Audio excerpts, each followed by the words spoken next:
I think a lot of importance at exactly this time of the life of the 8th National Assembly. A public hearing had been held on the Electoral Act Amendment Bill. The Senate President had committed that that bill would be passed at the end of 2016. That bill didn't get passed until only a few months to the next elections, the 2019 general elections. So it's really appropriate to ask the question, what should we do about the Electoral Act Amendment Bill, given in fact that the 8th National Assembly had done extensive work on it, and what needed to be tinkered with are a few lessons from the 2019 general elections. So I think it's an urgency for the National Assembly. The longer you delay with passing an electoral reform bill and allow it to get close to an election, the more unlikely it will be that it will pass, because politics, selfish considerations come in.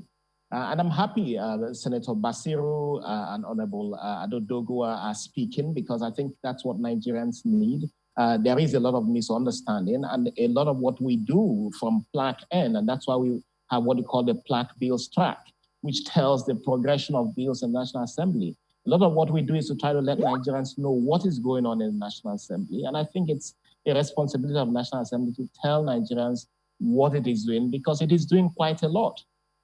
But beyond the Electoral Act Amendment Bill, and the majority leader has talked about the PIB bill, there's also the police bill, the police reform bill, which the House passed a few days ago last week. And I'm sure that the Senate has that on its plate, ready to consider immediately.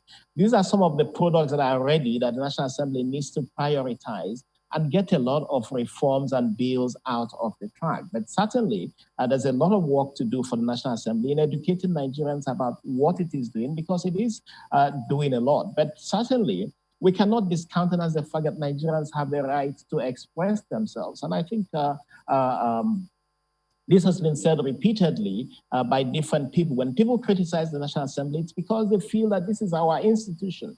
These are people that we elected. They're not necessarily fifth columnists or people who relish in criticizing the National Assembly. There are people who have expectations of the National Assembly, who wish the National Assembly could do more. And when you listen to GT Ogunye, the point he's making really is amplifying what is being said. It's not GT saying, these are my views. When Nigerians speak, and he amplifies what Nigerians are saying, and I think it's important that the National Assembly listens to what is being said, because at the end of the day, it doesn't matter what you think you have done. It's a question of what do the people you represent think you have done to help to advance the cause of legislative scrutiny of the executive. And I think it's really important. We make the point, just one more thing, we make the point about coordination between the two arms of the National Assembly.